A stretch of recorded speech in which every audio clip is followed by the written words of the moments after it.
But the most powerful time we have with him is the first 20 to 30 minutes where we talk about what made that person tick.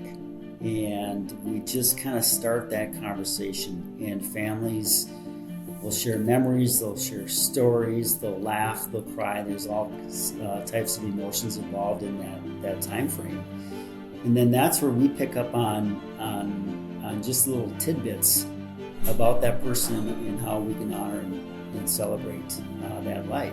Hey y'all, it's Kosta. Today I'm here with my guest, Kelly Roberts, co-founder of Roberts Family Funeral Home and founder of SendOff, a company reimagining the way we look at funerals, end-of-life celebrations, and memorial events. So Kelly, before we get into the episode, I want to talk about your background and how you started working in the funeral industry. In 2005, you and your brothers founded Roberts Family Funeral Home in Forest Lake, Minnesota.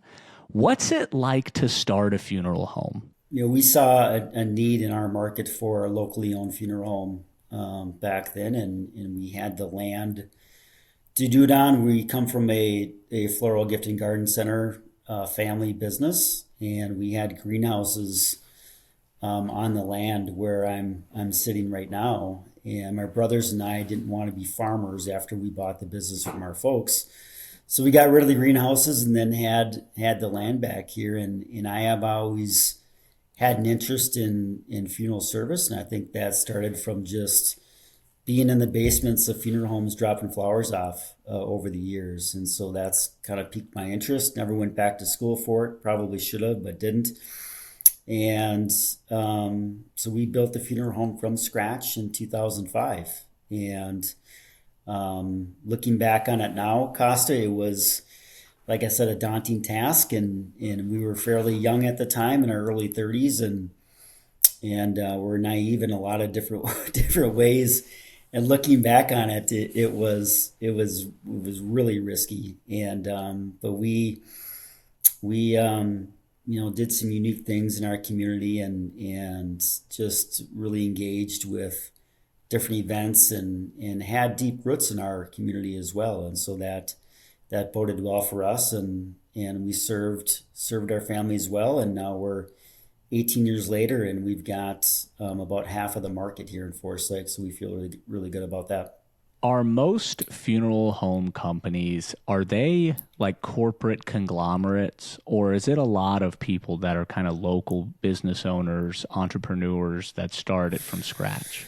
Yeah, a lot of it is within families, right? And Okay. so oftentimes when there isn't a successor within the family to pass it on to, the owner will look at conglomerates to come in Okay. and carry on the tradition. And so right now we're seeing an uptick in consolidators buying up small mom and pop funeral providers. We've seen that, and that's been happening for a lot of years, but especially in the Twin Cities market, we've seen an uptick in that. Fascinating. In the United States, we spend about $20 billion annually on funeral services. This accounts for about 2.4 million funerals per year. What does that typical funeral look like, and where does the money go? Good question. So the overall funeral cost is broken down into three different components. First component being professional services of the funeral home. Second component would be the merchandise. So whether it's cremation or burial, that would consist of an urn, casket, burial vault, some of those items. And then the third category would be what we call third-party charges. That aren't funeral home charges, but charges associated with the overall cost, such as obituaries, death certificates, cemetery costs, any hospitality elements such as food and beverage.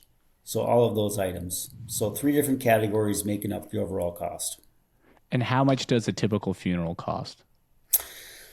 All depending on if you're looking at cremation or burial. Okay. And so it really does differ. When you're looking at a traditional burial, overall cost can be anywhere between $12,000 to $15,000, depending on the merchandise that is chosen. When you're looking at cremation along with a memorial service, that cost is between 6,500 on up to say 8,500. So Okay. all of that is real circumstantial. Right. And I mean, like if someone, do you guys sell headstones and caskets and everything else? We do, correct. Okay. We do. Okay. So it's kind of a one, and are most funeral homes kind of like that? Is it a one-stop They shop where you they can buy the are, yeah, monuments for the and most part. For the most okay. part, yeah. So let's talk about your newest venture and the reason for this episode, SendOff. How is SendOff changing the funeral industry and reimagining the way we look at a celebration of life?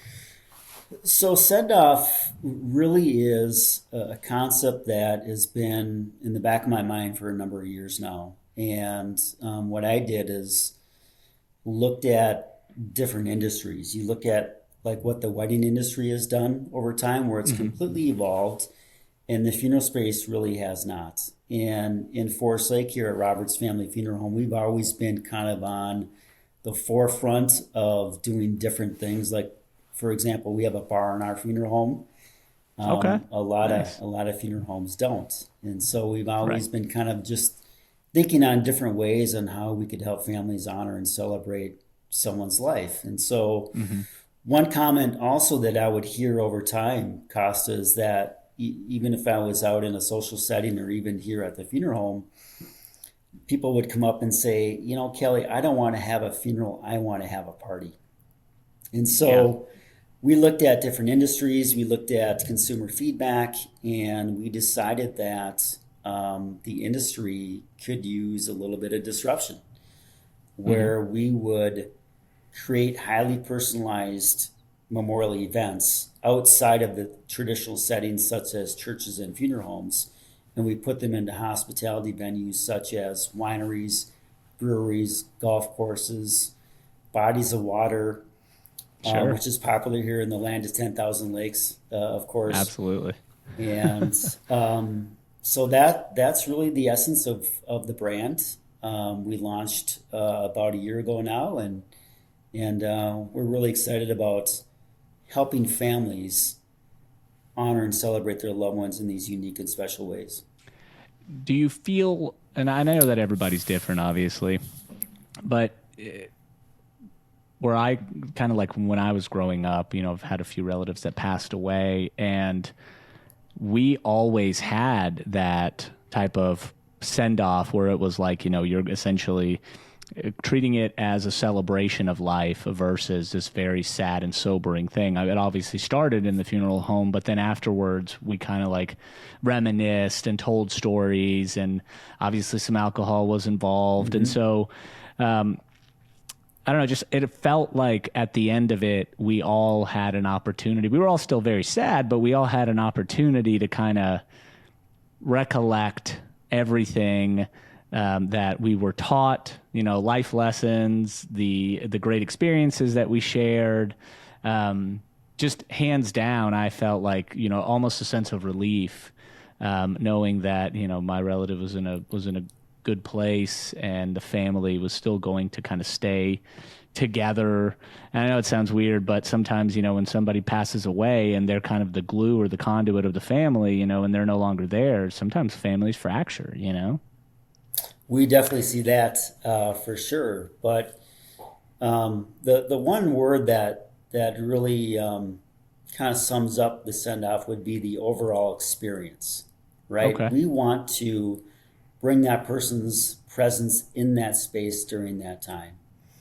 And so perhaps the person was, say, a golfer, and we could have their send off event at a golf course, where maybe a one last round of golf is played, and then we go back inside to that country club space and continue on the send off there with food, beverage, and other elements to bring their presence again in that space. How unique. Sorry, go ahead. Keep going. But it really, again, the goal is to provide an experience that brings hope, it brings healing, it brings joy, it brings inspiration, and that's only going to help for families and friends when they go down that grieving path after a loss. Yeah. How do you come up with these new strategies? Because whether it was, at the very beginning in '05 when you said, I don't want to be a farmer, I want to be a funeral home owner, or, even now, it's not about, making it sad and somber, even though it is, but also but more importantly, it's about celebrating somebody's life. How do you come up with these things? Oh, well, I think that we've always had an entrepreneurial spirit within our family, and we're always kind of looking at different ways to evolve and expand and to kind of challenge ourselves. But really, in the work that we do, it's all about ministering to others in unique ways, and we really focus on that. That's our core. That's what we believe. In Forest Lake here, we've always been really robust on giving back to the community in a number of different ways, and that really kind of fuels us in the work Sure. that we do. Now, you've worked professionally in the funeral industry for almost 20 years. What's been the most significant change in funerals over the past 2 decades? I would say a couple things. Number one, cremation being as relevant now as it's ever been. And you're going to see that differ in different markets of the country. So perhaps in Tennessee where you're at, Kosta, maybe it's not 85, 90% like it is up here in the Midwest, in the Minneapolis market. So that's one thing. And then secondly, we're seeing a lot of memorial services, funerals outside of churches now, and in our space here at the funeral home, and or other venues within the SendOff model. So primarily those 2 things. When did that start changing quite dramatically? I would say in the last probably 10 years. Yeah, we've seen that shift.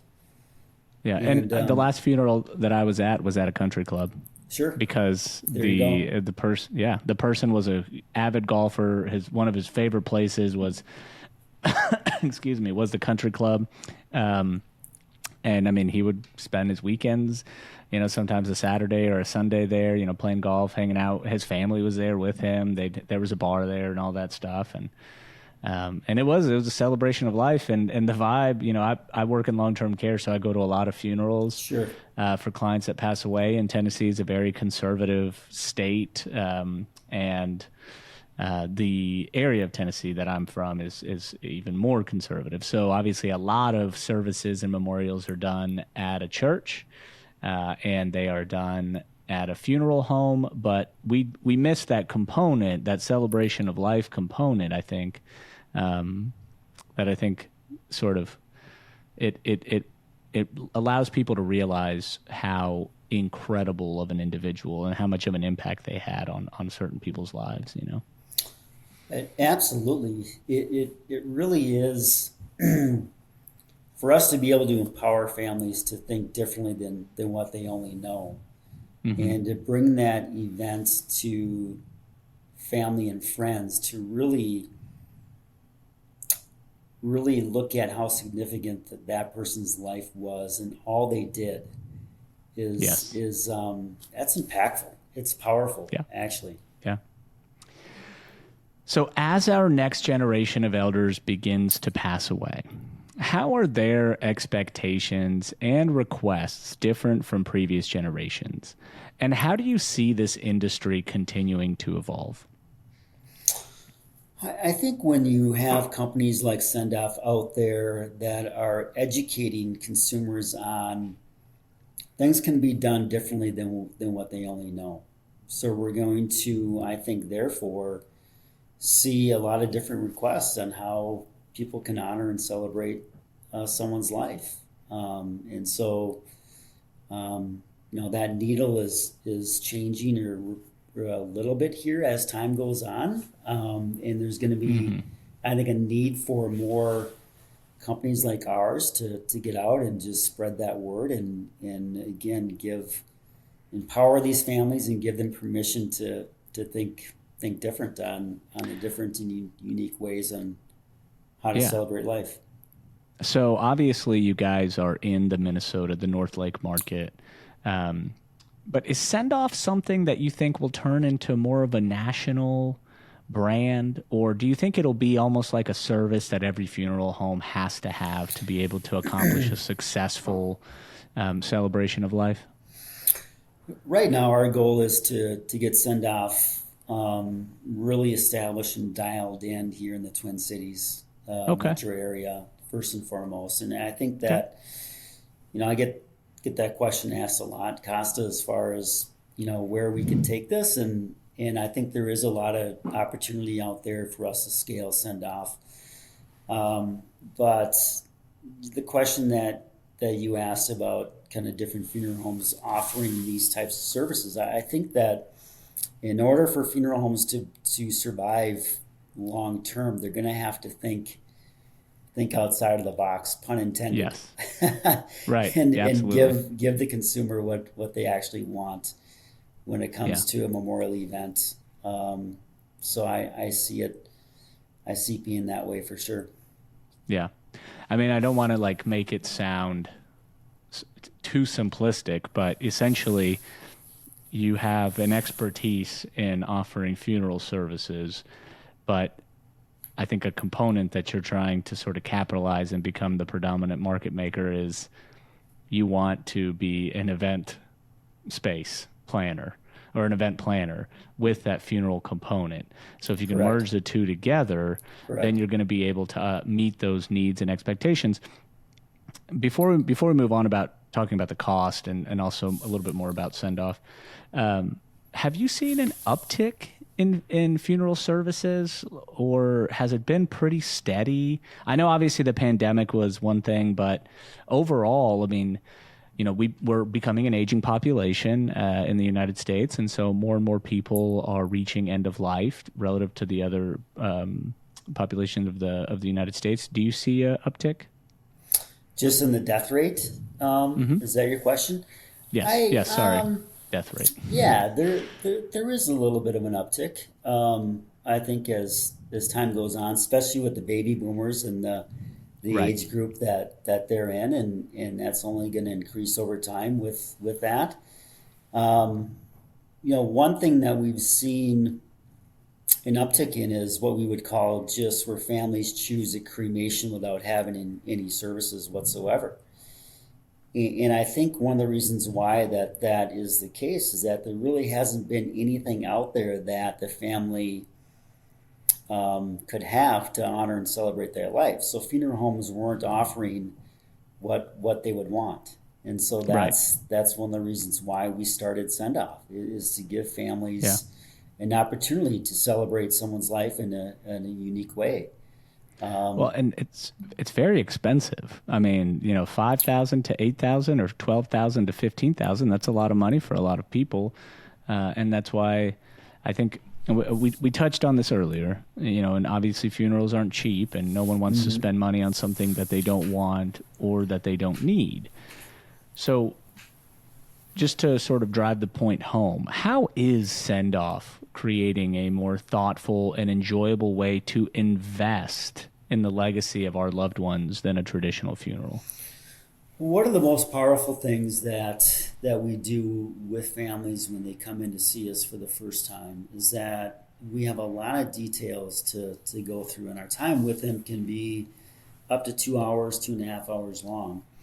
But the most powerful time we have with them is the first 20 to 30 minutes, where we talk about what made that person tick.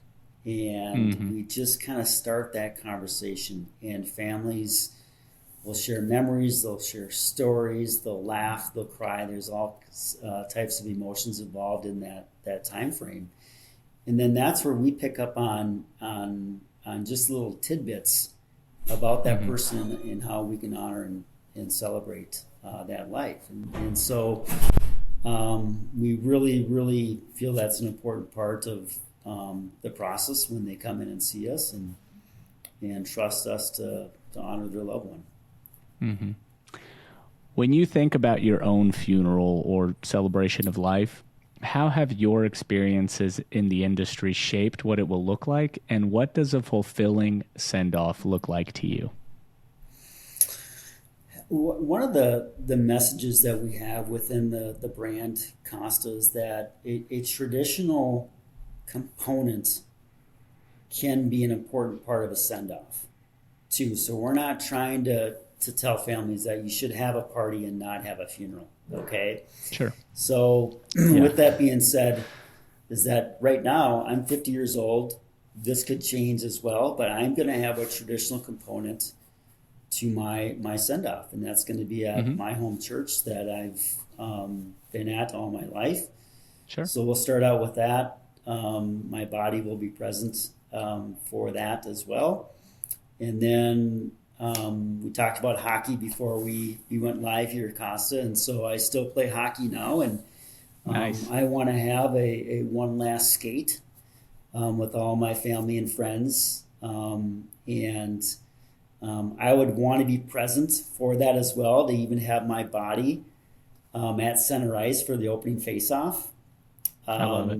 And then continue on the skate, and then go off to one of our hospitality partners for a nice dinner for family and friends. Wow. So I love it, man.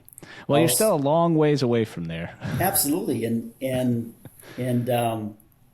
that could change over time. 10 years, Sure. you could ask me that same question. I might have a different answer, but that's how I have it framed up now. Yeah. We always like to end the show with a call to action. Death isn't easy to talk about, and it gets even harder when there's actually a pressing reason to talk about it. What can we do today to start the process of outlining our last wishes or those of a loved one? Well, we at SendOff, we want to portray the message of being very death positive. Okay. And you're probably like, what does that mean? And my answer to that is keep it simple and just start the conversation with your loved ones. Okay. And that's something that my dad is 83, my mom is 78. We're in the business. I can't even have that conversation with them because every time I've tried, they just kind of shut down. So our message is to, again, have that conversation, as awkward as it can be at times, and just start with that. And then encourage, even like in this case, my parents or anyone's aging parents, to jot those notes down, go see their preferred provider where they can help them establish that plan. You can even pre-fund for services ahead of time, which is also an important piece that can bring peace of mind. And so that's my that's what I would I think is best, is just have that conversation.